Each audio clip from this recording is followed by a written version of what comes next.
Welcome to The Explainer. Today, we're jumping right into a topic that feels like it's straight out of a sci-fi movie, but it's actually happening right now. The incredible merger of humanity, artificial intelligence, and our very own biology. So, let's get into it.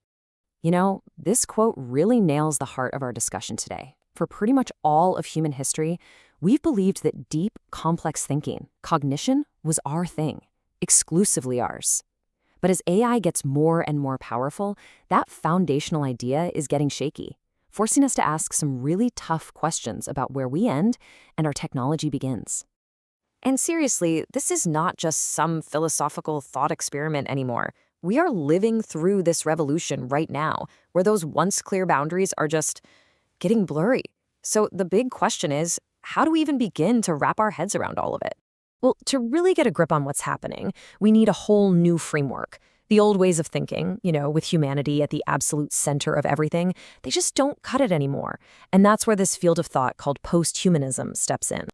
Okay, so what posthumanism is really saying is that we need to stop seeing ourselves as totally separate from the technology we create.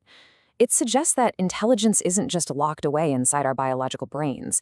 It can be a shared, flowing thing that exists across different systems. The implication here is absolutely massive. Our identity isn't fixed anymore. It's becoming this dynamic, evolving interface between our biology and our tools. So that's the big idea, right? But how does this philosophy actually show up in the real world? Well, it's not just in ideas anymore. It's happening in labs and in our lives through something called biodigital convergence. To put it simply, this is where living things and digital tech start to, combine. It's the point where the digital code we write starts to interact with, and maybe even become a part of, the genetic code that literally defines life itself. And this convergence isn't just happening in one way. It's more like a three-pronged approach. First, you've got the direct, physical merging of technology and biology. Second, you have this kind of coevolution, where breakthroughs in digital tech fuel breakthroughs in biology and vice versa. And third, there's a huge shift in how we even think about life and machines in the first place. And this visual, it just perfectly captures the whole concept. On one side, you've got the double helix of DNA, the blueprint for all biological life. And on the other, the complex pathways of a circuit board, the foundation of digital tech. Biodigital convergence is the space where these two blueprints are starting to overlap and speak the same language. And trust me, this is not theoretical stuff. We're already seeing some mind-blowing and maybe even a little unsettling examples. I'm talking about robots controlled by living brain cells and digitally guided insects that could be used for things like surveillance. But probably the most profound example is in gene editing. A tool like CRISPR is already powerful, but when you pair it with an AI that can sift through genetic data at superhuman speeds, wow, you suddenly have the power to not just read, but to efficiently and precisely rewrite the code of life itself. Now, all of this is speeding up because of a huge shift in what AI can actually do. For a long time, AI was basically a data processor, a very smart one, but still a tool. Now, it's becoming an agent that can act in the world. It's no longer just thinking, it's doing.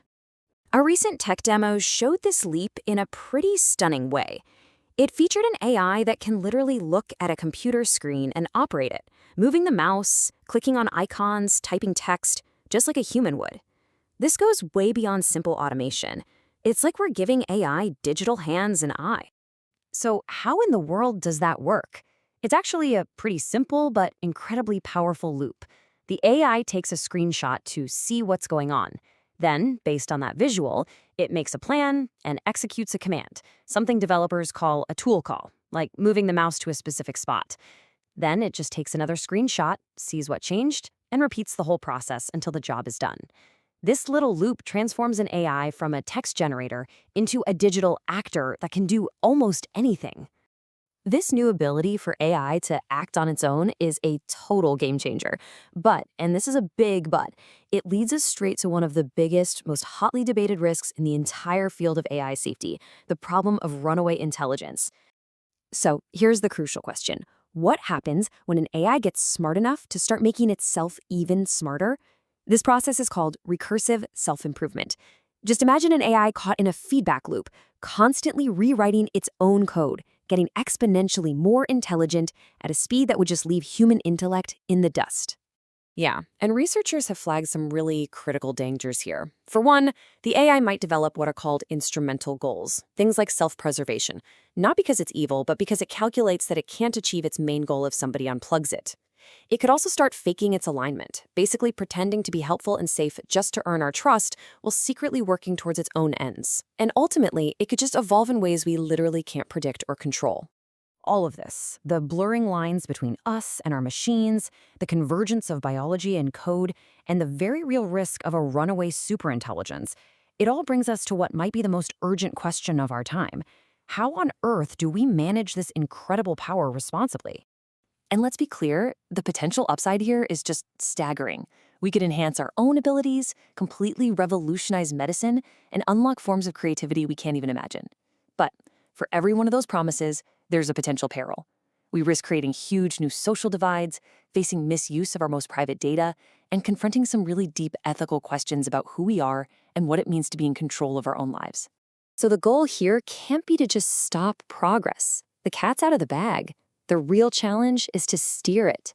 We have to find that delicate balance where we can get all the amazing benefits of this technology without giving up the core things that make us human, our autonomy and our agency. So what does that path forward look like? Well, the consensus among experts is that no single group has all the answers. We need to bring everyone to the table: philosophers, ethicists, scientists, policymakers. We need to build brand new ethical frameworks that aren't just about us humans, but that can handle a world with multiple kinds of intelligence. And we're going to need rules and regulations that can adapt just as fast as the technology itself. And that really is the question that should stick with all of us. As we are literally engineering these incredible new forms of intelligence, we have an even bigger responsibility to engineer the wisdom, the foresight, and the ethical systems to make sure they serve the future of humanity. Thanks for joining us on The Explainer.